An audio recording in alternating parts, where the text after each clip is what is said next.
Time to tell it like it is. What's up, everybody? And I happened to come across this post that a friend of mine, Vance, had put up. Now I spoke about Jerome, and just briefly, I'm gonna speak as it relates to the comments I was going back and forth with Tanya, because she was saying that she spoke about the dude who shot up the black church, killed 9 people, the Columbine killers, the Oklahoma bomber, and all these. She mentioned all these other things, and she says she can go on and on and on. Yeah, I can go on and on and on too, Tanya. The fact of the matter is, and it's something that apparently she and many other people. It's not the first time I've had someone respond with something like that. They use other situations, other people, and all these other situations to try to justify, what they're saying, and it makes no sense. Apparently, they're not doing their research. A lot of these folks that committed these crimes, that committed these horrible acts on other people, they had mental issues. They had horrible experiences growing up. They had horrible parents that did not have any restrictions. That did not discipline their children at all. There were no forms of discipline. Not physical discipline or the form of discipline that I'm speaking. There was no discipline at all. They were just allowed to do whatever the hell they wanted to. There have been children who felt like they were not loved. This is a fact. This is a fact. What they claim is a part of the reason. Just speaking to other students and family members of the Columbine. That's a long time ago, but even I remember from that. These kids felt like they were alone. They felt like they were alone. They weren't loved. And sometimes it doesn't matter if you got some kid that's going to some rich school and millions of dollar tuition and all, this rich, that doesn't matter.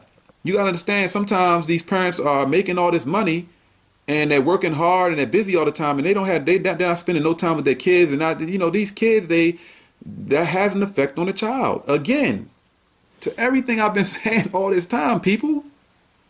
The experiences that we have growing up in our entire lives, that make us into the people that we are. These children, Columbine, and I'm sure it may have been a reason for some of these others who have committed these crazy acts of violence on other people, killing other people. They didn't feel any type of connection with anyone. They weren't loved. They felt like they were alone. They wanted to get this attention that they never had.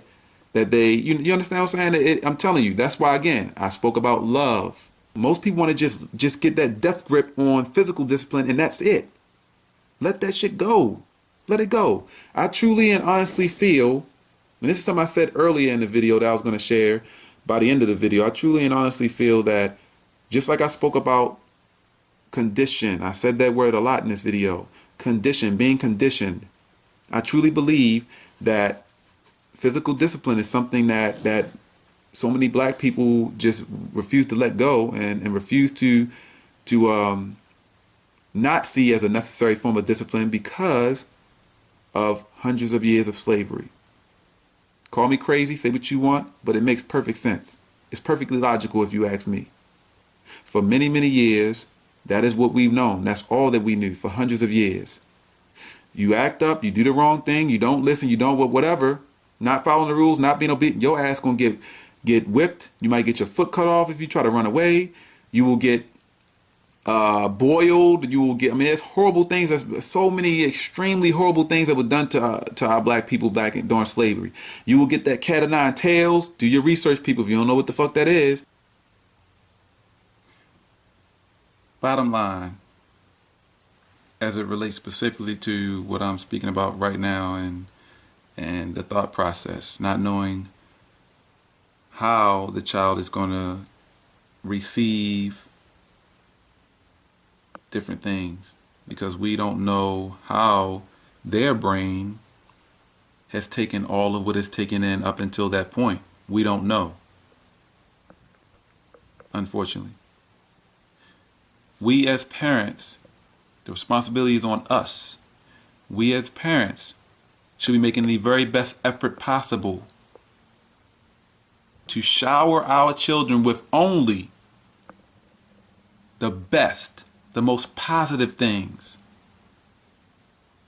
for the sake of conditioning their brain in a way that they're not going to ever, for any reason, respond to certain situations in a way that you wouldn't want them to. So many times you hear people, and this is all on the news everywhere, all kinds of people. You hear people talking about, man, oh my God, I can't believe this person did that. I can't believe this happened. I can't believe that happened. Didn't seem like the type. I've lived next door to them for all these years. They didn't seem like the type. You never know. You never know. And that's the point I'm trying to make. Because the fact of the matter is, even as a little child, we don't know how all of those experiences that they've had up until that point, up until 5, 6, 8, however old they are. We don't know how those experiences have affected them, have conditioned their mind. We don't know. There's no way to know. Only thing we can do as parents is to try to provide the most positive, the best experiences, the best of everything.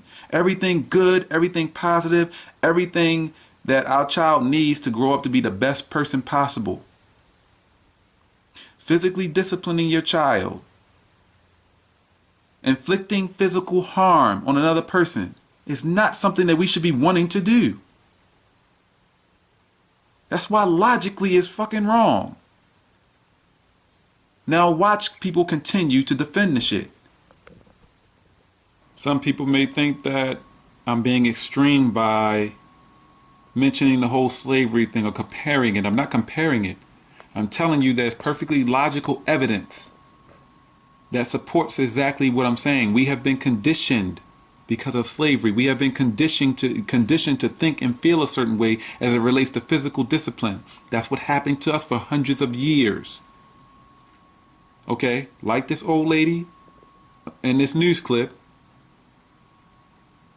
my great-grandfather used to live out in Glen Burnie. We used to go from Baltimore City to travel out there to Glen Burnie to see him all the time. My grandfather used to make us go and get the switches off the tree. This goes back my great-grandfather, not my grandfather, my great-grandfather. He speaks about his father.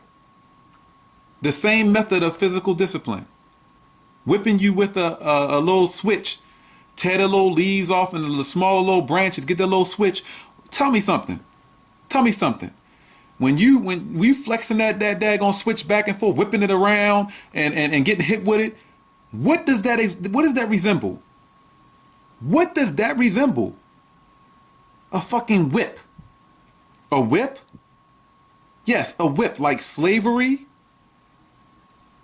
When are people going to wake up, man? When are people going to do away with all this negativity, this nonsense, this negative shit, the violent shit?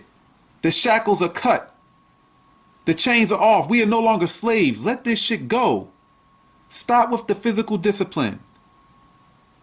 Learn a better way of disciplining your children. Stop with the use of the N-word. Slavery is over. Let this shit fucking go. Subscribe to change. Subscribe to being better people.